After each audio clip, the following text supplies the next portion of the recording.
Hello and welcome back to my channel. कैसे हैं आप लोग? आई होप सब अच्छे होंगे अपने अपने घरों में। तो ये है सुबह सुबह ब्रेकफास्ट का टाइम और इस टाइम मैं ब्रेकफास्ट में खा रही हूँ आलू का पराठा। और ये बहुत ही टेस्टी और मज़ेदार लजीजदार आलू का पराठा बनाया था मेरे हस्बैंड ने। और आज उनको जो है ना ड्यूटी मिली थी ब्रेकफास्ट बनाने की।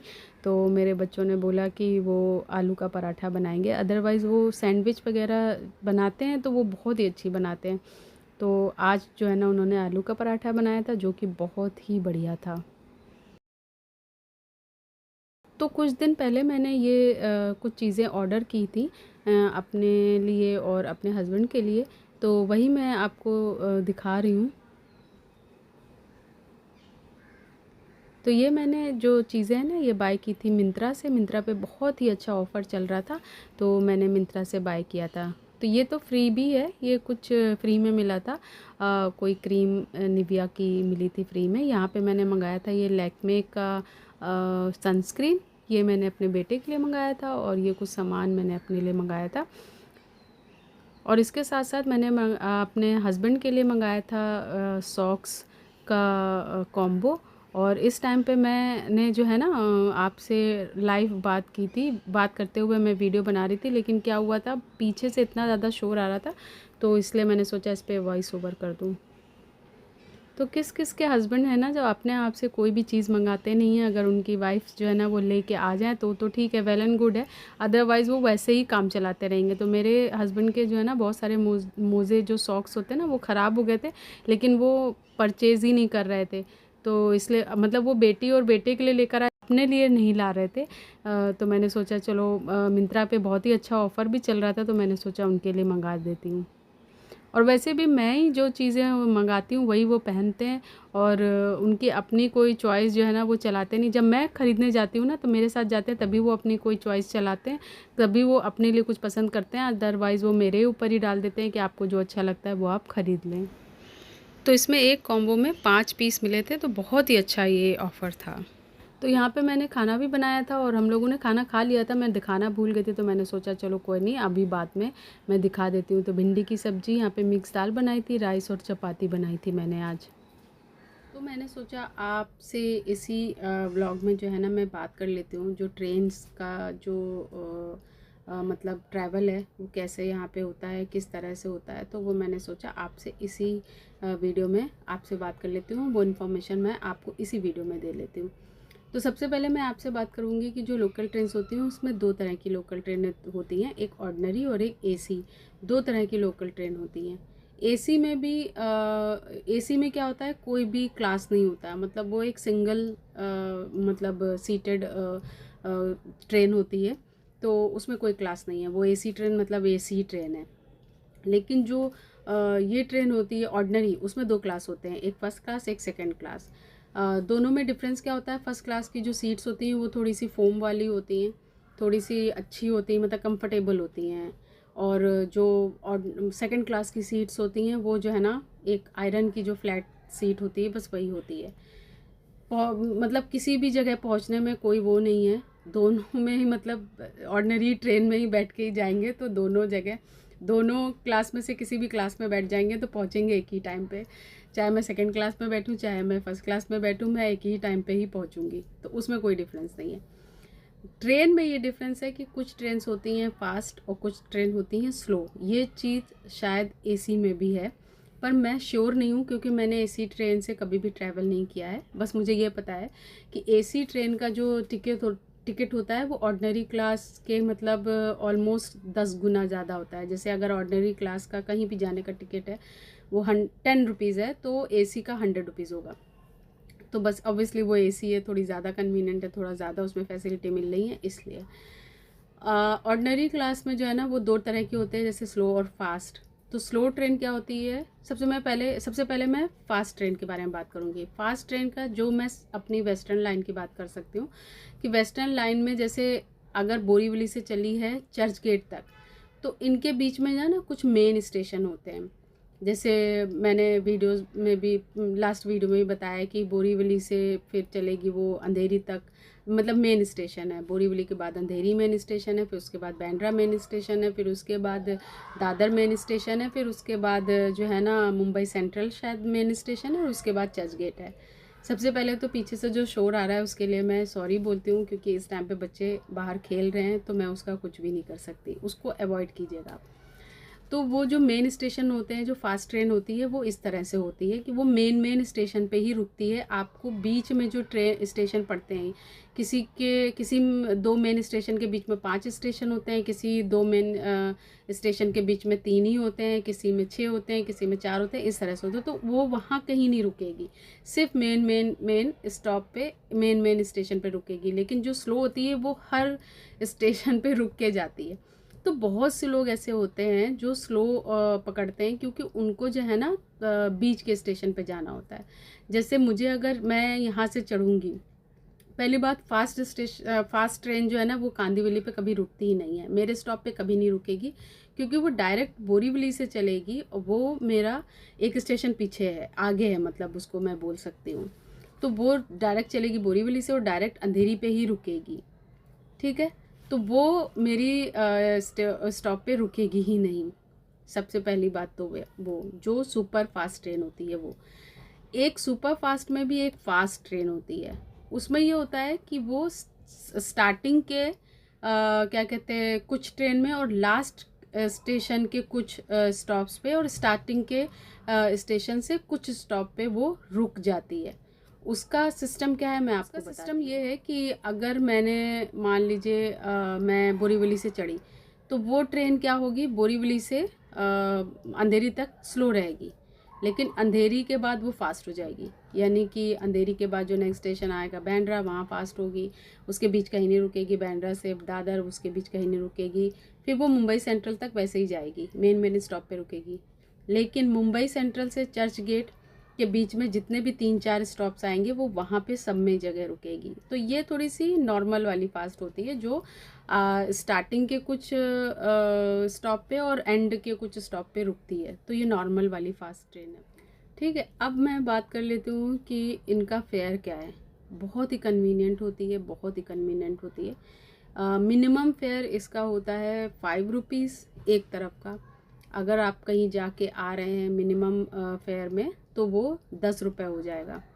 मैक्सिमम इसका जो फेयर है वो 15 रुपये है एक साइड का, और जाके आ रहे हैं मीन्स रिटर्न अगर चाहिए तो वो 30 रुपीज़ हो जाएगा। तो बहुत ही कन्वीनियंट हो जाता है। मतलब अगर वो ट्रेन मैं अपनी जगह से बोलूँ, मैं अगर कांदिवली से एकदम लास्ट स्टेशन उतर रही हूँ, चर्च गेट इसका लास्ट स्टेशन है, तो मैं अगर वहाँ उतर रही हूँ तो मुझे सिर्फ 15 रुपये पड़ेंगे, सिर्फ और सिर्फ 15 रुपये जाने में। और अगर मुझे रिटर्न भी आना है अपने स्टॉप पे तो 30 रुपये पड़ेंगे। तो आप चाहें तो मतलब जहाँ से आप स्टार्ट करें जर्नी, वहाँ से ही रिटर्न टिकट ले सकते हैं, तो वो आपको 30 रुपये में देंगे। फिर आपको वो टिकट वहाँ जाके रिटर्न जब आप आने लगेंगे तो टिकट खरीदने की ज़रूरत नहीं है। लेकिन अगर आपने एक साइड का टिकट लिया है, जैसे यहाँ से आप चर्च गेट जाने के लिए आपने टिकट खरीदा है, तो 15 रुपये के वो पड़ेगा टिकट, और जब आप रिटर्न आने लगेंगे तो आपको फिर से 15 रुपये का टिकट वो आपको लेना पड़ेगा। अच्छा, रिटर्न टिकट लेने में क्या कन्वीनियंट है, उसमें भी एक बेनिफिट है। उसमें ये बेनिफिट है कि अगर आपने रिटर्न टिकट लिया है तो आप मेरे स्टॉप से, मतलब कांदिवली से चर्च गेट तो चले गए, आप 11 बजे से पहले उसी क्या कहते हैं टिकट पे आप रिटर्न आ सकते हैं।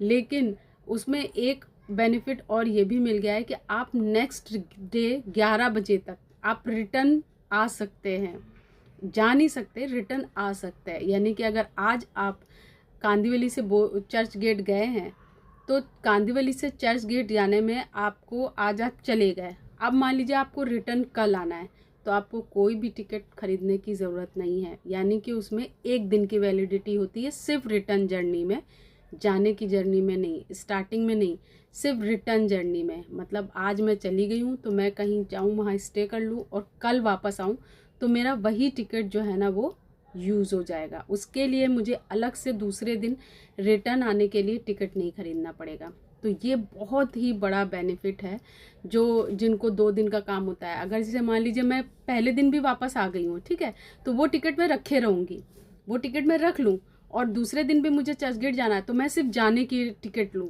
मैं सिर्फ जाने की टिकट लूँ, मतलब कांदीवली से कांदीवली, मतलब कांदीवली से चर्चगेट तक सिर्फ जाने की टिकट लूँ, रिटर्न की टिकट नहीं लूँगी, क्योंकि रिटर्न मैंने जो एक दिन पहले ख़रीदी थी वो रिटर्न टिकट पे मैं आ सकती हूँ, रिटर्न आ सकती हूँ, लेकिन जा नहीं सकती हूँ। ठीक है, तो इसलिए ये बहुत ही बेनिफिट हो गया और बहुत ही कन्वीनियंट हो गया। नेक्स्ट इसमें जो है ना पास बनता है, मंथली पास। जैसे मैं पास बनवा लेती हूँ, अगर मुझे पता है कि मुझे मंथ में बहुत बार जाना पड़ेगा तो मैं मंथली पास बनवा लेती हूँ। तो 100 रुपीज़ का, यहाँ से मेरे स्टॉप से अंधेरी जाने तक 100 रुपीज़ का, उसमें मैं कितनी बार जाऊँ कितनी बार आऊँ, चाहे महीने में 30 दिन होते हैं, मैं 30 बार की जगह मैं 60 बार चली जाऊँ, मैं 100 बार चली जाऊँ, मैं 120 बार चली जाऊँ, उससे कोई मतलब नहीं है। एक महीने में आप मैक्स टू मैक्स जितना भी जा सकते हैं, जितना भी आ सकते हैं, कांदीवली से मेरे स्टॉप कांदीवली से अंधेरी तक आपको कोई रोक टोक नहीं है। 100 रुपये का वो टिकट होगा, सॉरी 100 रुपये का वो पास होगा। ठीक है, ऐसे ही ये मंथली पास है 1 महीने का, ऐसे ही 2 महीने का, सॉरी क्वार्टरली बनता है शायद, हाँ 1 महीने का, 3 महीने का, 6 महीने का, साल भर का ऐसे बनता है। तो उस हिसाब से जो है ना बेनिफिट्स बढ़ते रहते हैं। दूसरी बात, स्टूडेंट्स को यहाँ बहुत ही ज़्यादा जो है ना फैसिलिटी मिलती है, बहुत ही ज़्यादा डिस्काउंट मिलता है। अगर कोई भी बच्चा स्टूडेंट है और वो जर्नी कर रहा है ट्रेन से, तो उसको जो है ना एक स्टूडेंट डिस्काउंट मिलता है। उसके लिए उसको अपने बच्चे को, स्टूडेंट को, मतलब अपने कॉलेज में एक लेटर फिल कराना पड़ता है, और वो लेटर लेकर उसमें अपना एड्रेस वगैरह वो फिल करना होता है, जो आप जहाँ पे रहते हैं। तो वो लेटर में एड्रेस वगैरह होता है, और एड्रेस वगैरह आपका नाम वगैरह होता है। तो उस लेटर को और अपने आधार कार्ड को आपको टिकट काउंटर पे जाके दिखाना होता है, और आपसे अपना स्टूडेंट पास बनवाना होता है। तो उसमें बहुत ही हैवी डिस्काउंट मिल जाता है। तो वो बच्चा अगर अवेल कर ले तो उसको जो है ना बहुत ही बेनिफिट मिल जाते हैं। तो ये एक एक्स्ट्रा बेनिफिट हो गया स्टूडेंट्स के लिए लोकल ट्रेन में। अब मैं आ जाती हूँ बस पे। बस की जर्नी जो है ना सिर्फ इंटीरियर में बेनिफिट है, मतलब उसमें सिर्फ इंटीरियर में बेनिफिशियल है। यानी कि अगर मुझे ऐसी जगह जाना है जहाँ पे स्टेशन नहीं है, मतलब जैसे मान लीजिए कि यहाँ से मुझे जाना है, मेरे स्टॉप में पड़ रहा है, बीच में मलाड भी पड़ रहा है, बीच में गोरेगांव भी पड़ रहा है, मतलब एक स्टेशंस के नेम ही है, तो वो बीच में पड़ रहे हैं, और उसमें भी मुझे कहीं इंटीरियर में जाना पड़े, यानी कि कोई भी आप मान लीजिए कोई मार्केट है मुझे, जैसे यहाँ पे मलाड में मार्केट है, फेमस मार्केट है ज्वेलरी शॉप की, ज्वेलरी की, और वहाँ पे कपड़े सस्ते मिलते हैं, तो वो अगर मार्केट मुझे जाना हो तो वो इंटीरियर में मार्केट है, तो उसके लिए मैं क्या कहते हैं ट्रेन नहीं पकड़ूंगी। हालांकि यहाँ पे मैंने गलत एग्जाम्पल ले लिया, क्योंकि जो मलाड की मार्केट है वो स्टेशन के जस्ट बाजू में है। तो यहाँ पे बहुत सारी मार्केट ऐसी भी होती हैं वो जस्ट स्टेशन के बाहर निकलते ही मार्केट शुरू हो जाती हैं, जैसे मलाड की मार्केट है, जैसे गोरेगांव की मार्केट है, जैसे अंधेरी की मार्केट है, जैसे बैंड्रा की मार्केट है, और जैसे चर्चगेट की मार्केट है। तो ये सारी मार्केट जो है ना वो जैसे ही आप स्टेशन के जस्ट बाहर निकलेंगे वैसे ही स्टार्ट हो जाएंगी। लेकिन कोई ऐसी जगह है जहाँ पे जैसे मुझे किसी रिलेटिव के घर अपने जाना है, तो उनका घर जोगेश्वरी में इंटीरियर में है, यानी कि अंधेरी से पहले स्टॉप है, और वो इंटीरियर में हो, तो मुझे बस लेनी पड़ेगी। वो मुझे बस कन्वीनियंट लगेगी, क्योंकि बस जो है ना वो छोटे छोटे एरिया में, जैसे यहाँ का एक मेन जो एरिया है लोखंड वाला, अगर मुझे वहाँ जाना है तो मैं बस लूँगी, मैं ट्रेन नहीं लूँगी, क्योंकि मुझे इंटीरियर में जाना है, किसी भी एरिया के इंटीरियर में जाना है, तो मुझे बस कन्वीनियंट पड़ेगी ऐसी। और दूरी के लिए मतलब जो लेंथ, जिनकी दूरी ज़्यादा है, जो ज़्यादा दूर हैं, जैसे यहाँ से अगर मुझे अंधेरी जाना है तो मैं बस कभी नहीं लूँगी, क्योंकि अगर यहाँ से मैं अंधेरी जा रही हूँ ना तो मुझे 1 घंटा 1.5 घंटा भी लग सकता है। अगर ट्रैफिक वाला टाइम है, जैसे ऑफिस का टाइम होता है, अगर उस टाइम पे मैं जा रही हूँ तो मुझे 1-1.5 घंटा भी लगेगा। लेकिन अगर वही चीज़ है ट्रेन पे, तो ट्रेन जो है ना वो कम टाइम में पहुँचा देती है। तो इस तरह से भी आप समझ सकते हैं। अच्छा, बस का टिकट क्या है, जो मिनिमम फेयर है बस का वो 12 रुपीज़ है, एसी बस का मिनिमम, और जो नॉन एसी है उसका 10 रुपीज़ है। और मैक्सिमम तो फिर वो स्टॉप के हिसाब से वो बढ़ जाता है कि 20 भी हो जाता है, 40 भी हो जाता है, 50 भी हो जाता है, तो वो उस हिसाब से वेरी करता है कि आप किस स्टॉप पे उतर रहे हैं। ठीक है। वैसे मिनिमम जो है ना वो 12 रुपये है एसी बस का। इसमें भी स्टूडेंट्स को रिबेट मिला है, इसमें भी स्टूडेंट को डिस्काउंट मिलता है। अगर कोई स्टूडेंट है तो वो जो है ना वही सेम प्रोसेस है, वो अपने स्कूल से अपने कॉलेज से एक फॉर्म मिलता है, कंसेशन फॉर्म होता है जो, वो फॉर्म मिलता है, वो बस का अलग मिलता है, ट्रेन का अलग होता है। तो वो बस का कंसेशन फॉर्म लेकर उसमें सारी इन्फॉर्मेशन अपनी फिल करके और वो बस वो कॉलेज से या स्कूल से स्टैंप लगवा सकता है। और जो डिपो होते हैं यहाँ के जहाँ पे बस जाके रुकती है, खड़ी होती है, जैसे बस स्टैंड जैसे बोलते हैं, जहाँ पे यूपी वगैरह में बस स्टैंड बोलते हैं, वैसे यहाँ पे बस डिपो होता है। तो वो एक एरिया होता है जहाँ पे बस जाके खड़ी होती है, तो रेस्ट करती हैं जहाँ पे बस जाके ना, तो वही, तो वहाँ पे जो है ना ऑफिस होता है, वहाँ से जाके स्टैंप लगवा सकते हैं। वो जो कार्ड मैंने आपको शो कराया हुआ चलो कार्ड, उस कार्ड में जो है ना उनकी राइड जो है ना वो रिचार्ज हो जाती हैं। यानी कि अगर 1 महीने में किसी को 60 राइड्स मिल रही हैं, तो वो उस क्या कहते हैं चलो कार्ड में रिचार्ज हो जाएगा। जैसे हम लोग अपना फ़ोन रिचार्ज कराते हैं वैसे ही वो हो जाएगा। तो 600 में मतलब मुझे अभी इतना याद नहीं आ रहा है कि मेरे बेटे को कितनी राइड्स मिलती हैं, तो मैं 6 महीने का ले लेती हूँ, तो उसमें उसको बहुत सारी राइड मिल जाती हैं। तो उस राइड में ये होता है कि जितनी बार आप जाएंगे, मतलब उसमें पैसे नहीं होते हैं, फिर वो राइड होता है, तो उसका भी अमाउंट आपको एक बार देना होता है जब आप उसको जो चलो कार्ड है ना उसको आप रिचार्ज करा रहे हैं। तो कुछ लोग चलो कार्ड में करा लेते हैं, कुछ लोग बस में एक ऐप होता है उसको डाउनलोड करके उसमें रिचार्ज करा लेते हैं। तो फिर आपको कार्ड रखने की भी ज़रूरत नहीं है, आप अपना फ़ोन से बस टैप कर देंगे और आपका वो एक राइड कट जाएगी। तो जैसे अगर मेरे बेटे को यहाँ से स्टेशन जाना है तो उसको कोई पैसा देने की ज़रूरत नहीं है, बस वो अपना कार्ड जो है ना उनकी मशीन पे टैप कर देगा और वो उसकी एक राइड जो है ना वो माइनस हो जाएगी। तो इस तरह से स्टूडेंट के लिए यहाँ पे कंसेशन मिलता है, तो वो थोड़ा बेनिफिशियल हो जाता है बच्चों की जर्नी में, बच्चों के ट्रैवलिंग में। वो बहुत ही जो है ना एक कन्वीनियंट हो जाता है कि अगर मान लीजिए अगर 10 दिन के 200 रुपये पड़ रहे हैं, तो 200 रुपये कभी कभी महीने के भी उनके कार्ड के हो जाते हैं, मतलब राइड्स के हो जाते हैं। तो बहुत ही कन्वीनियंट स्टूडेंट्स को और सीनियर सिटीज़न को यहाँ पे बहुत ही एक्स्ट्रा डिस्काउंट मिलता है। अब अगर मैं ऑटो की बात करूँ तो ऑटो जैसे नॉर्मली डोर टू डोर चलते हैं, तो वो तो मीटर पे चलते हैं, उसमें तो कोई आपका कंट्रोल नहीं है, जितना मीटर में अमाउंट आएगा उतना ही आपको पे करना पड़ेगा। और मेट्रो का भी वही सिस्टम है। मेट्रो भी अभी यहाँ पे बहुत ज़्यादा फैली नहीं है, मेट्रो भी इंटीरियर में है, लेकिन कभी कभी वो एरिया के बाहर होती है, लेकिन वो थोड़ी सी महंगी है। तो मेट्रो में जैसे मिनिमम जो फेयर है वो 20 रुपीज़ है, और मैक्सिमम तो वही 50, 60, 70, 80 जितनी दूर आप जाएंगे वो फेयर उतने हिसाब से और मतलब उतने हिसाब से बढ़ जाएगा। और अगर मेट्रो लाइन जहाँ है आप वहीं जा सकते हैं, जहाँ मेट्रो लाइन नहीं है वहाँ पे आप जा नहीं सकते। कुछ कुछ मेन जो लोकल ट्रेन है वहाँ पे उन मतलब मेट्रो लाइंस हैं, जैसे अंधेरी अंधेरी एक मेन वो है, तो वहाँ पे मेट्रो लाइन है। तो इसलिए जो है ना वो थोड़ा सा ऐसे जगह पे कन्वीनियंट हो जाता है जहाँ पे आपको जैसे यहाँ से आप अंधेरी चले जाइए मेट्रो से, और वहाँ से आप लोकल ट्रेन ले लीजिए, तो कहीं आगे जाना है वहाँ पे आप जा सकते हैं।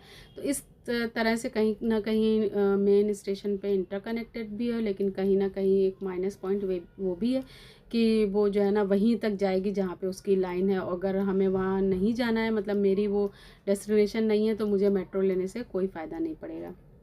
तो बस ये चार जो है ना, ये चार जो मेन वो है ना मतलब ज़रिए हैं जिनसे आप ट्रैवल कर सकते हैं। मुंबई में तो सबसे जो सस्ती और टिकाऊ और सुंदर जो है वो कन्वेंस है आपका लोकल ट्रेन।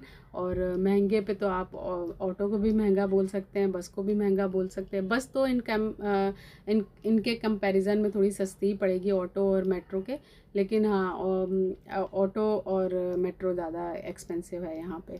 तो इसीलिए ज़्यादातर लोग जो है ना लोकल ट्रेन प्रेफर करते हैं, इसीलिए उसमें ज़्यादा भीड़ होती है।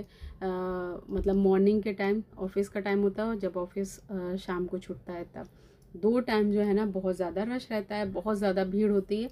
और एक टाइम अगर मैं सोच रही हूँ मैं सैटरडे संडे निकलती हूँ तो ट्रेन में तो एकदम ही आराम से मैं बैठ सकती हूँ, एकदम ही मतलब भीड़ नहीं होगी।